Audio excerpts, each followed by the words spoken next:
Always trust. We ask the question, what is needed in the world?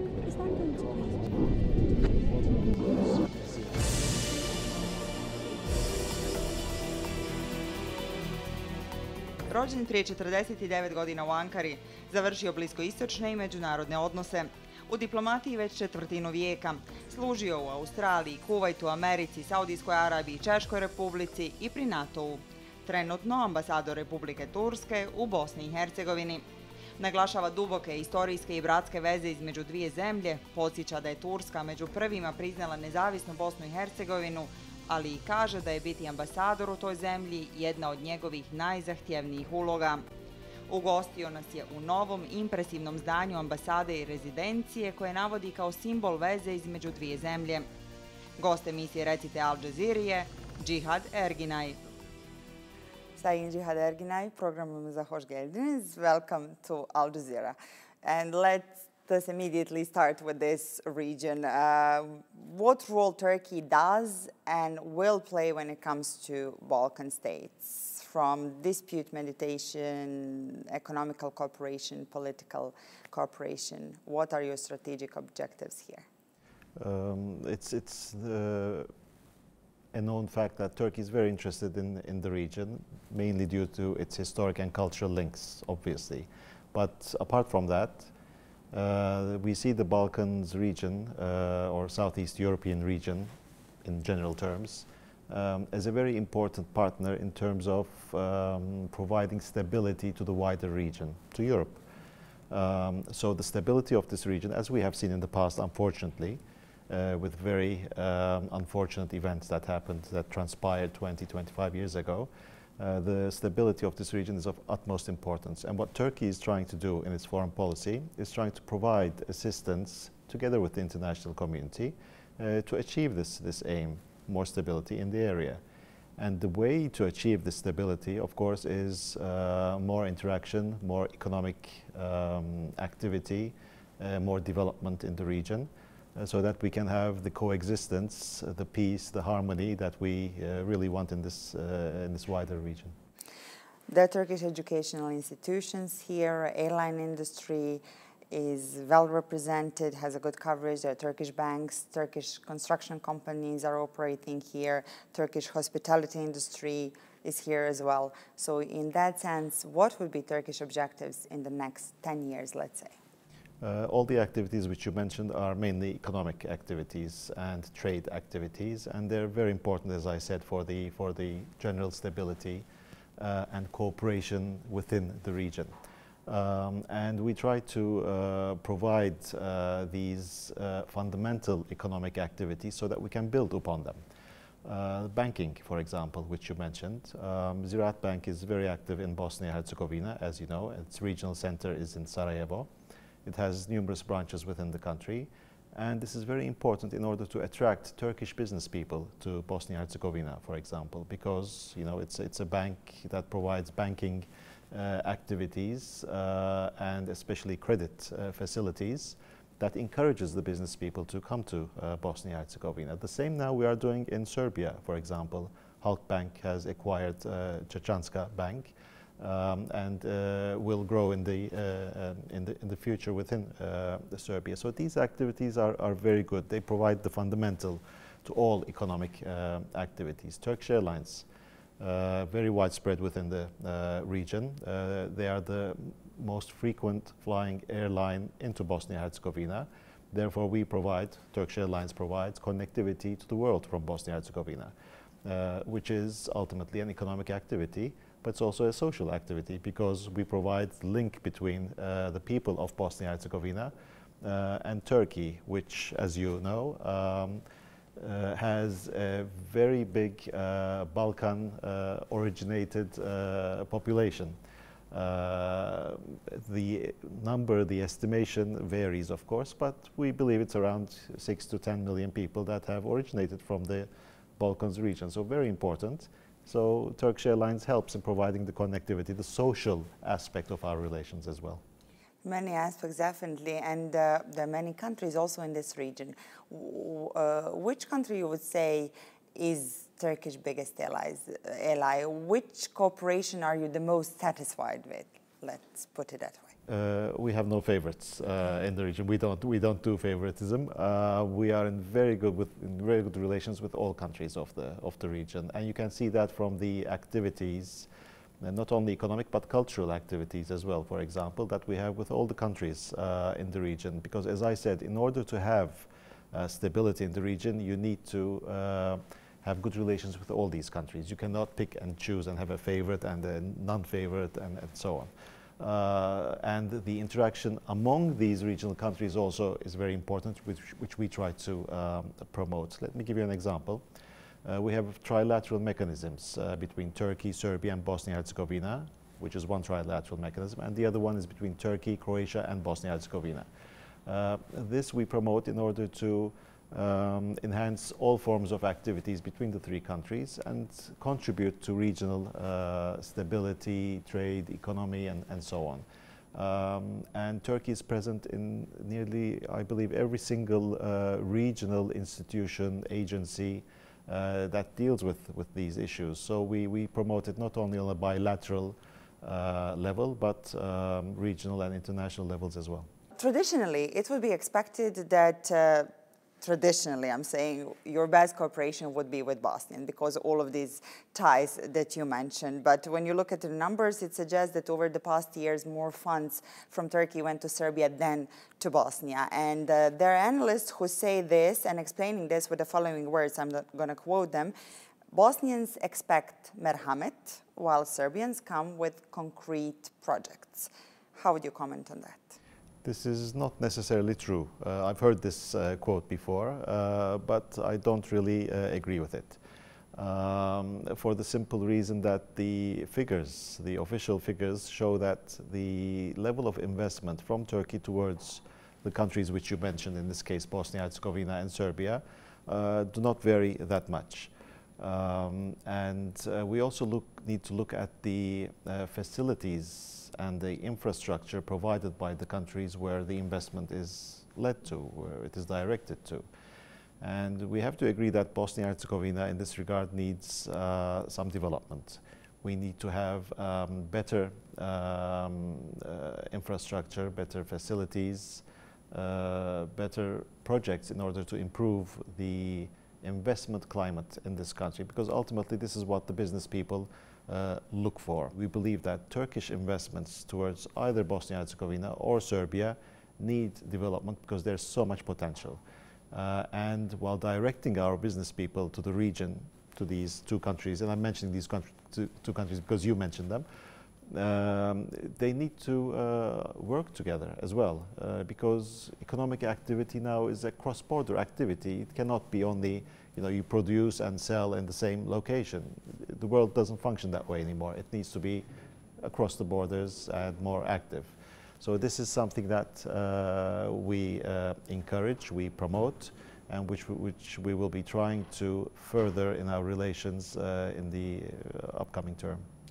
Bosnia has also one advantage, and that was the agreement on duty-free export of frozen meat from Bosnia to Turkey. It was a way of Turkey to help the area after the floods, the devastating floods of the last year. And in only 5 months of this year, the export of Bosnian and Herzegovinian meat increased almost 75% at the sum of more than 20 million euros. And that boosted, of course, Bosnian export in general. The agreement is soon to expire. Are there any efforts to extend the agreement? What's going on in that regard? In an introduction to this issue, let me first mention that following the devastating floods of 2014, Turkey, with its government institutions, municipalities, NGOs, people level, we really contributed. We tried to assist all those who were very much affected by these floods. And now, going to the region that was affected from the floods, I always hear very nice words of thanks to Turkish contribution to the region, because really the level of assistance provided initially, humanitarian assistance especially, was very welcome in those very difficult times. And afterwards, we also contributed in terms of building housing, schools, infrastructure, and so on.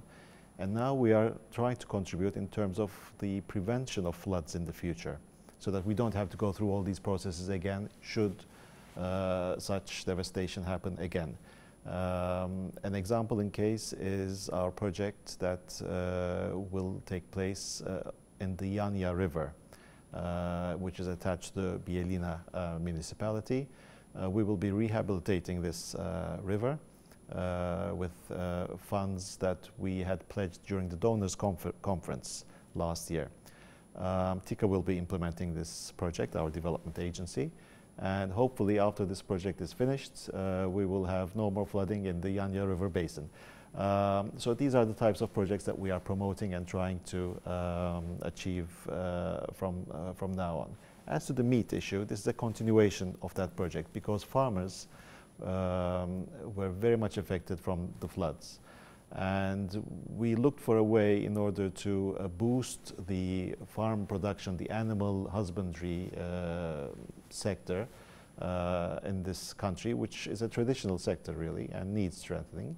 And we came up with this idea to purchase meat from Bosnia and Herzegovina. And the quota which was put was 15,000 tons initially for the period of 1 year, 2014, the year of the devastation. However, of course, the capacity of Bosnia and Herzegovina was not sufficient to fill the quota, so we extended the agreement until the end of 2015. We want to make this a durable process because ultimately business people, they want to see the future. They want to see how the sector is going to develop. So what we have proposed to the Bosnian side is to include this issue in our free trade agreement. We have a very good free trade agreement with Bosnia and Herzegovina, as we do with Serbia, and we want to broaden the scope of this free trade agreement. So now we are in the process of starting negotiations on this, and hopefully we will conclude it as soon as possible so that this becomes the norm and not an exception that we have to extend every year, which is not easy. Politically, do you think it's 20 years since the Dayton Peace Agreement? Do you think a country operating on that agreement is sustainable? We don't have a choice. This is the system that was established 20 years ago, and this is the framework within which we have to work. So I don't believe that we should be wasting time on what could have been better, what needs to be done, and so on. But let's work within this system. And once there is a will, there is a way, as they say. So if we want to work within the Dayton system, we can do so, and we can do so successfully. For example, in the past year, I believe that the politics in Bosnia and Herzegovina has been very successful in taking the country forward, in rejuvenating the European Union reform process in this country. And all this shows that it can be done if there is the political will. So I really congratulate all the political leaders of Bosnia and Herzegovina in having achieved so much. And we have big expectations from them for the future as well. Of cultural connections, I'll stay in the next question also in Bosnia, since you're the ambassador to Bosnia and Herzegovina. You have implemented, there was an initiative to implement Turkish language in public schools in Bosnia. I think that's the only country in the regions that has that implemented. Why was that initiative important to you, and how do you see it developing? I'm not sure whether it's the only country where we have this, but for sure it's the country with the most interest towards Turkish. Turkish is being taught in schools as a second foreign language, and it's done by choice. So the students, the parents, they choose the language. They have a choice, and if they wish for their children to learn Turkish, they apply, and we provide the teachers, the curriculum and so on for them to learn Turkish.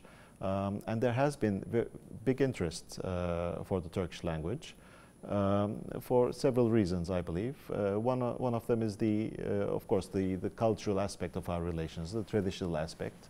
And the second one is the economic aspect. Turkey is a rising economy in the world, with a big potential for the future as well. And the economic activity generated by this growth in Turkey is noticed by everyone. And it's also noticed from the increasing investments towards this country and the interest towards this country, and not only this country but the region. So that's another reason why people want to learn Turkish and be employed in Turkish institutions in this region. And so this is a logical result of all these activities. And we try to provide all the facilities needed by the ministries of education and so on that provide this curriculum. And we're very happy with it. Now, speaking globally, Turkey is an emerging economy, a rising economy, and becoming a very strong global force. NATO member country, American ally, recently was developing strong ties with Russia as well, which was pro-Assad and opposite the American and NATO allies in that sense. But after the incident with the plane, the situation seems to have dramatically changed in that sense. How do you see the cooperation between Turkey and Russia continuing and developing in the future? As to the unfortunate event that happened, as you know, this happened on the 24th, the downing of the airplane. And two aircraft approached Turkish airspace, and they were warned on numerous times not to enter Turkish airspace. However, they did violate Turkish airspace, and the warnings continued after that. One of the aircraft left the Turkish airspace, whereas the other one didn't. And the rules of engagement that we had set up a long time ago, of course, kicked into place. And this is not the first time that Turkish airspace has been violated. We had other occasions in October as well. And after those violations, we had issued warnings about the rules of engagement that we would be implementing. And all the sides, everyone knew about these rules of engagement. And we expect everyone to respect the sovereignty and territorial integrity of Turkey. We are saddened, of course, by what happened. We wish that things like this do not happen. However, as in the past, we hope to continue with our dialogue with Russia. And we have provided all the information to the NATO, the alliance of which we are a member as well. And all the information which we have provided have been corroborated. They have all the same information. And I think we need to look forward at this time. Are you expecting any retaliation from the Russian side? This is not for me to answer, of course. Turkish road to European Union has been very long. Is that membership still of the same interest to Turkey? Very much so. It's a priority of our foreign policy. It's been a long process. We have every intention of being a member of the family of the European Union. We are conducting negotiations with the institutions of the European Union. And this is something that we take very seriously. And we open chapters, we try to open more chapters. However, it's not easy with our European Union process because we encounter certain difficulties, certain political obstacles on our way. However, we have every intention of overcoming these obstacles and becoming a member of the family ultimately, as with Bosnia and Herzegovina, for example, in the future. In the European Union, there is economic crisis, there is refugee crisis now. Is Turkey in a position to place its own conditions now to become a member? In terms of the economic activities, of course, as I mentioned, Turkish economy is growing. We were one of the countries that were least affected by the economic crisis that happened several years ago. And we believe that Turkey can only be a good partner, a driving force for the European Union, and we can make the European Union more competitive in the international scene, in the international arena. So economic-wise, Turkey is only a positive aspect for the European Union, and we hope that they see this in the same light as well. In terms of the migrant issue, which you mentioned, this is something that we need to work upon with the European Union very closely, because this is a humanitarian issue. It's a very important issue that we cannot take lightly. For example, the Syrian crisis has produced a huge influx of people. 4 million people have had to leave their country from Syria, unfortunately, because of the conflict there. And Turkey is hosting currently 2.2 million Syrians in Turkey. We have spent almost 8 billion euros to provide for these people over the past 4 years.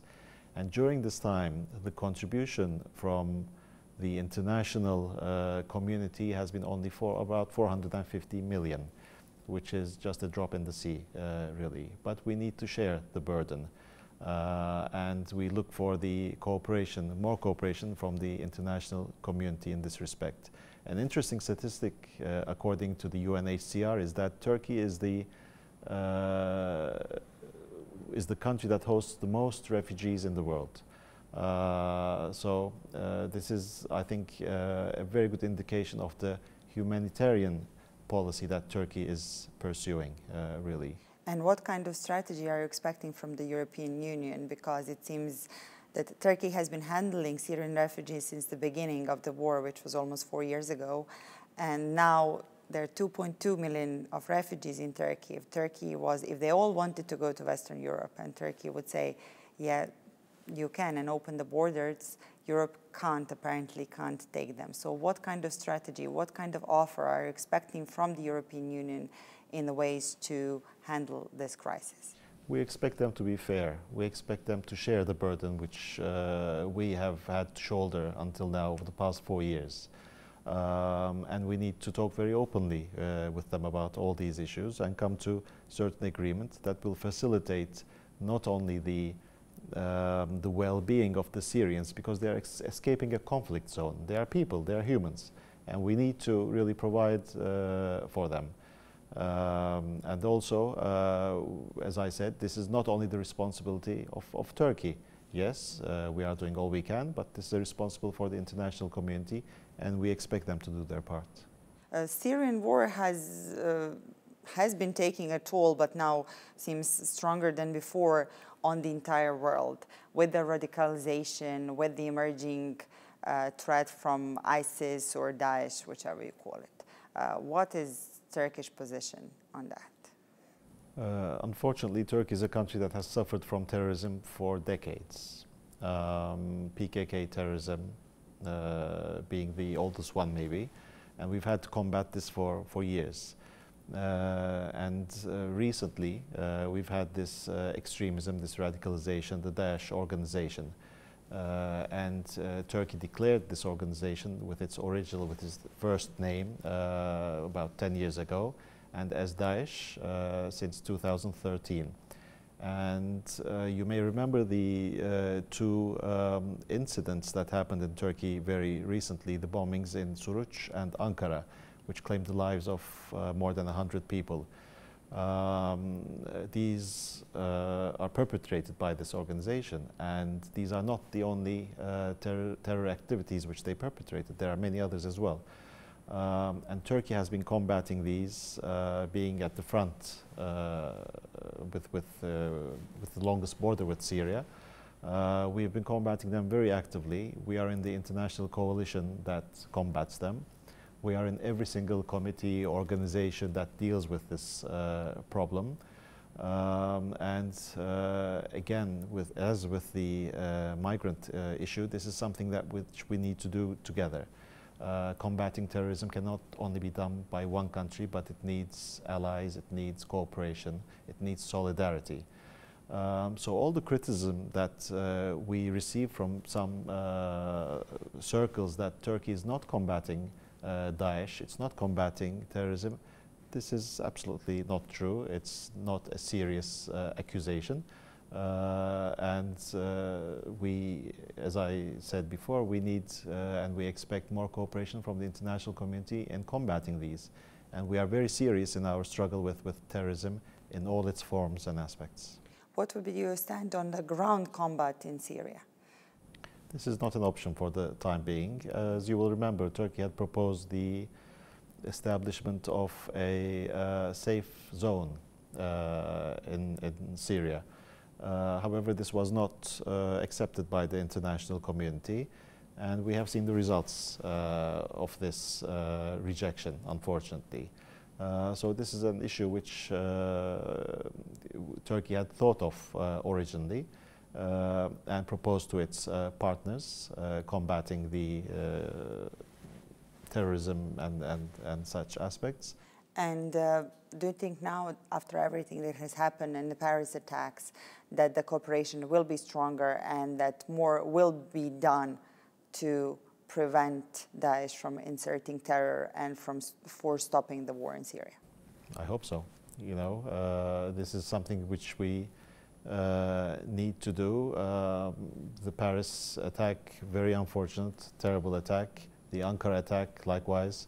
You know, we should not wait for such attacks to be more serious in combating the scourge of terrorism. So we invite all our international partners in really shouldering again in this respect their responsibilities.